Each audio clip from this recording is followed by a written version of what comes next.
Hi, and I hope there's somebody there who's going to comment and tell me that you are listening to my short and impromptu little Sunday night live.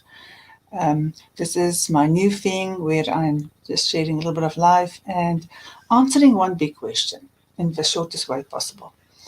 So I'm going to just start with, thank you everybody who commented last week. I loved that. Um, so whenever anybody comes to me for a session, it's because there's a crisis. There's something that needs to be handled, and it is usually very big. Most of us don't just go like, hello, my weekly thing, let me go to a counselor for fun, because until you start enjoying it, it's not fun, but you will start enjoying it. So there's this crisis, and it feels like the end of the world. And that's usually that feels like the end of the world is usually what's going to push you to go and do that thing at last. You sort of knew about it. You sort of had a feeling. You've sort of known, and you maybe have tried and given up and tried and given up and tried and given up, and it's not going away. So you sort of always know. There's a breaking point. There's a point where you can't anymore. Now, I want to talk about resilience when the worst happens. When the pawpaw hits the fan, when you walk into the wall, when it feels like your world is at the end, when you are roadkill. So, my own experience with roadkill is the biggest blessing that has ever happened to me. So, I'm going to be cheeky and tell you I'm coming from a place of experience. And if you can, if you just had to see me at the time to know that if I could come back from it, then anybody can. But there are a few short steps. But before I get to the short steps, I want to tell you what resilience is all about. Now, if you're an adult child, you're already going to have resilience. An adult child is somebody who had to be a little adult before he was supposed to. So a child who had too many responsibilities, too few people taking care of him, too few of their emotions. Yeah, you could have been fed and watered and clothed. You could have been taken care of. You could have known that you were loved. But it didn't mean that you got time, that there was space for your feelings, there was space for your emotions. So that means you're an adult child, you had to grow yourself up. That in itself, that trauma from the past, that hardship from the past, is already something that will give you resilience because you had to do it when you're not really supposed to. At 6 years old, taking care of himself? But it happens. It happens all the time. I was about 7, 8 when my father would park the car in front of a Royal Hotel, and I was in charge of my little brother, and we were not allowed out of that car. And my little brother, 2 years younger than me, wasn't allowed to go and pee in the bushes, but I had to let him out and hope and pray my father wouldn't come out because he would be drunk and he would be annoyed. Not annoyed, he would lose it. So, and that's a big responsibility for a 7 or 8 year old. And that happens. It happens all the time. But it gives you, your story gives you resilience. That's the first thing. But that's not the resilience that we need to get through a crisis. Because that resilience are going to make us go, boom, let me take care of myself. Let me do this myself. Let me handle this myself. Because remember, I'm the 6 year old who took care of my brother. Remember, I'm the 6 year old who had to take care of myself. So, unfortunately, that doesn't get us through adult problems. What really gets us through adult problems is when we start building ourselves up, when we start loving ourselves, when we start working through our old traumas, when we make our history just our history, when we start to love and accept and nurture ourselves. That is what we need to get through traumas. Unfortunately, most of the time when we get into traumas, we are not going to be there yet. Our trauma is going to be our biggest gift. Our trauma is going to be the thing that's going to help us to finally put ourselves first, to finally take care of ourselves, to finally start loving ourselves and trusting ourselves and accepting ourselves and forgiving ourselves and celebrating ourselves. Because once you are there, you build yourself up and you become deeper and bigger and fuller, and you have just so much more to give. And then, when that pawpaw hits the fan, when that big disaster strikes, you can be sad, you can be falling apart, your life can be completely out of whack, you can be in shock. But because you have now learned that there's enough of you to go past, to go by, that there's enough of you to withstand. You don't go back to that childhood resilience of, I will manage this myself. You start to talk to people, you get help, you get support, you share, you don't try and look perfect. You do it differently. So you being your own biggest strength does not mean do it by yourself. It means that you are now willing to take care of yourself, and in a very different way. When I was roadkill, when I couldn't concentrate for longer than 2 seconds, when I couldn't remember more than 2 numbers in a row, I couldn't remember 3 numbers in a row, I'm serious. Couldn't read, I couldn't get through the first paragraph. I didn't know what to do with myself. I was standing around, shell-shocked. I started a little bit by little bit, but I had one person, and I picked up a phone and I said, I can't handle this moment. She would get in a car and come to me and help me. And one of the things she said to me is, change some stuff. Don't go back to what you were doing before. Change some stuff. Do something differently. That's an important thing. If you are in some sort of ritual that's going to trigger you every single time, change one thing. Don't get up at the same time. Don't do the same thing. Don't do the same thing.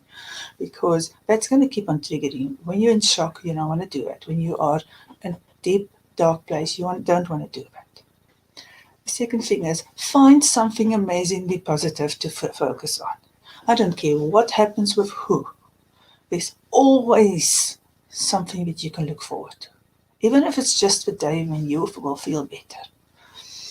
The third thing is take this as a blessing. If this is going to make you finally work on yourself, hallelujah, thank you for your disaster and your pain and for you falling apart. Because if you finally start working on yourself, you get to the other side, you have emotional freedom, and you are just in a better place forever and for the rest of your life.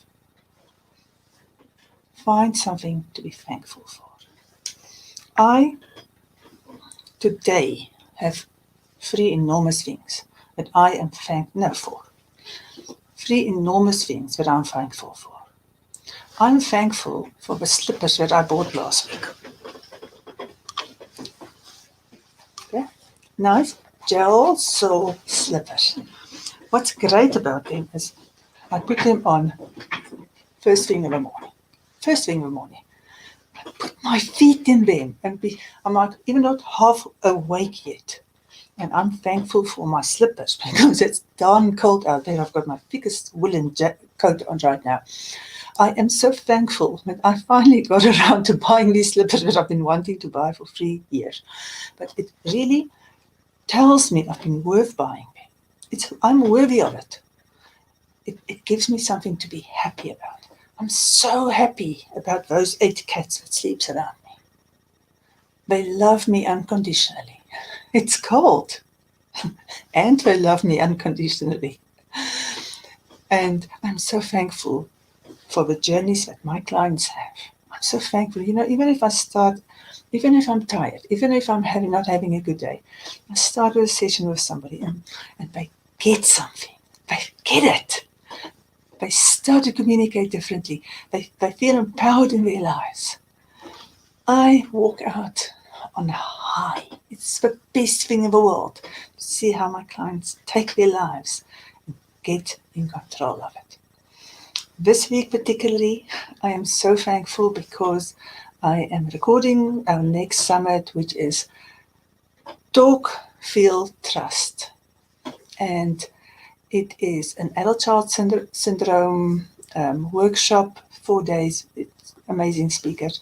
I've just done the recordings for the first 3 speakers. I am blown away, people. I'm blown away. I have had the most amazing conversations with these people.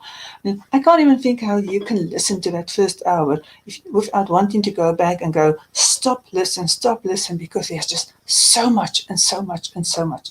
There's real help. There are people who have scripts to do hypnosis so that you can take away that childhood trauma. Yeah. The guy, Richard, that I talked to on Saturday, does EFT, and he understands this. It's about you are enough. It's about that. It's about that story. So that's amazing help. I've talked to somebody that has done the most amazing acronyms and visual charts. Renee, she's an educator, so she's brought it all. And then I have tonight. So those conversations, they lift me. I'm so full of hope that we can all make this world a better place. And then I want to announce tonight that for the next summit, I have one of my biggest heroes ever. It's going to be on the summit. And her name is Karen Casey. And Karen has helped me through so much. 2 books of hers. The one is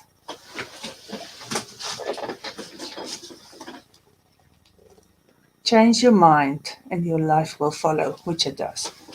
And the other one is The Power of Detachment. So powerful. The Power of Detachment, the day I found that book, that was one of those aha moments. When you start practicing it, and a whole new world opens for you. It's a very big step towards emotional freedom. So Karen Casey is going to be on the summit. I still half can't believe it. I begged her. I really begged her. And then another amazing person whose work I love, because it's to do with a neuropsychology approach, the neuroscience of how the brain works, and that's Som Butler. He's an extremely prolific author, and his books makes it accessible. His books are so easy to read and logical and easy to follow, and so much that you can apply in your life. And he's going to talk to us. And it's another yes. So I just have so much to be grateful for. None of it would have started if I wasn't a roadkill. This is the direct result of me being a roadkill. I'm going to send out my newsletter tonight. It's got links to all these books. It's got links to some lovely videos and podcasts to follow. And I've also posted a tiny little piece of writing in it. And then the next thing that I'm also posting is what I've promised last week, which is the free series shame webinar, so that we can start working on the shame that we carry with ourselves. In the newsletter, if you are not on my mailing list, please send me a private message with your email. I will put you on the mailing list because I'd love for you to have this. Okay, let me go and see. I want to quickly check in here on messages. Yes, hello. I'm so happy to see you. Right, let me go on there.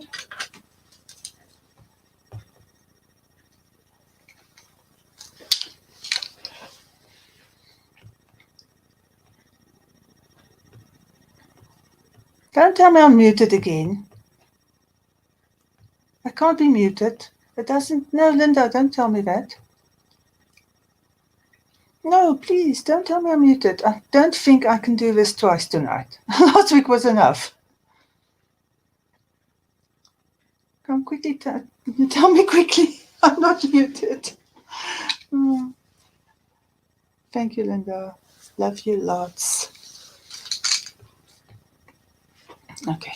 Look, really, somebody has to tell me I'm not muted.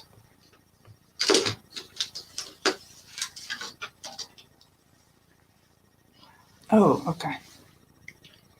Oh, okay. I can breathe. Okay, great. All right. That's wonderful. Okay. Okay. I'm very happy it was you and not me because last week I was definitely muted. Right. Okay. Right. So sometimes I may be able, I don't think I can have this conversation twice. So I am grateful for something else. Okay. I'm going to sign off now. Newsletter is going out in the next 10 minutes or so. And I hope you have a beautiful Sunday if it's still daylight, and if it's a evening in your part of the world, I hope you have a restful night. Love you lots. Thanks for coming. Post your comments. I'll circle back. Oh, I have a song, a new one. Let me see.